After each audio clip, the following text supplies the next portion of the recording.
Good day mga kapitbahay, another foreclosed property, another day. Isang maulan sa atin ngayong araw na ito mga kapitbahay. Nandito tayo ngayon sa Brighton 1 in Lancaster, New City para i-house tour itong na-open na isang unit ng BDO foreclosed dito sa Brighton 1 Lancaster. No?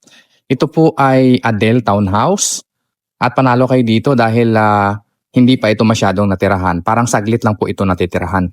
So ito ay located ulit sa Brighton 1 in Lancaster, New City.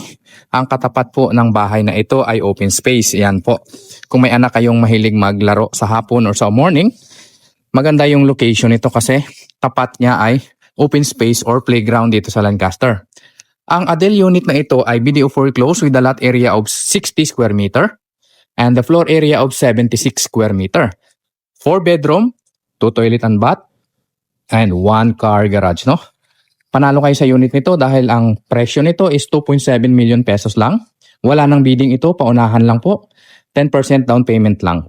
Kung gusto nyo po sa bahay na ito, kontakin nyo lang ako para matulungan ko kayo. First come, first serve lang po ito, 10% down payment. So pasukin agad natin. Ang property line natin, magmumula po yan dyan sa pader, hanggang dito sa pader.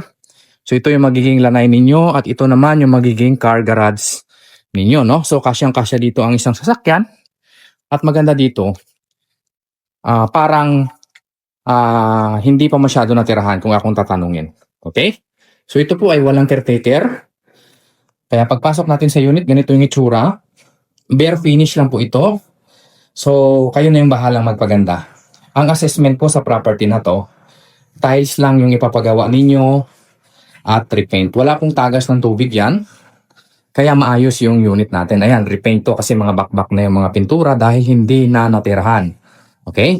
So maayos pa naman yung ating mga bintana at saka mga parts ng bahay maayos pa. So ito yung magiging living area ninyo. Ayan. Ang kagandahan dito kasi malaki ito at saka 4 bedroom. Meron tayo ditong bedroom number 1 dito sa baba. Itong itsura. Ang kagandahan dito, kung meron kayong elderly na kasama sa bahay, dito na siya matulog sa baba sa kwarto. So wala pong tagas yung mga ceiling natin. Wala pong tagas na tubig. Ito yung service area. Ayan. Diyan. So pwede nyong gawing laundry area yan. Since ito po ay foreclosed property ng BDO, kayo na yung bahalang magpaganda. Wala lang pong susi itong pintuan papunta sa service area kasi foreclosed na ito. Okay? Ito yung kitchen ninyo. Pagandahin nyo na lang po. Ito naman yung toilet and bath dito sa ground floor. Malaki naman. So, kung may bisita kayo or yun nga, may elderly kayong kasama sa bahay, hindi niya kailangan pumanhik, no? Meron ng toilet and bath sa baba. Akitin natin ang second floor. Yung hagdanan natin, solid na semento. Wala ding tiles ito.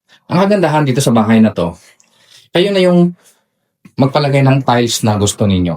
Dahil wala pa itong tiles, no? Pagdating natin dito sa second floor, meron tayo ditong 3 bedroom and 1 toilet and bath. Ito yung bedroom number 2 dito sa second floor. Maluwag po yan. Kasyang-kasya king or queen size na kama. Wala pong tagas ng tubig yung ceiling natin. Bedroom number 3. Ito naman. Maayos pa. Repaint lang ito. Tsaka tiles. At tsaka yung fixtures. Kunti lang mga gastos nyo dito kapag pinarenovate nyo ito. Panalo kayo sa presyo nito na 2.7 million pesos lang. Toilet and bath dito sa second floor. Ayan, ganyan yung itsura. As is where is po ang unit na ito. At ito yung pinaka master bedroom, no? Meron lang dito nakatambak na, hindi ko alam kung anong tawag dito, mga strap. Ayan. Freebies na sa inyo to. Pwede nyo ibenta to. Madami to. Mga strap. Pero ang may-ari nito wala na, hindi na binalikan, inabandon na. I think mga bago pa yan, di ba? So may pintuan dito papunta sa master. Pagandahin nyo na lang po ang unit na to kasi maayos pa po ito. At meron tayong balcony dito. Hindi lang natin nabuksan yung balcony, no?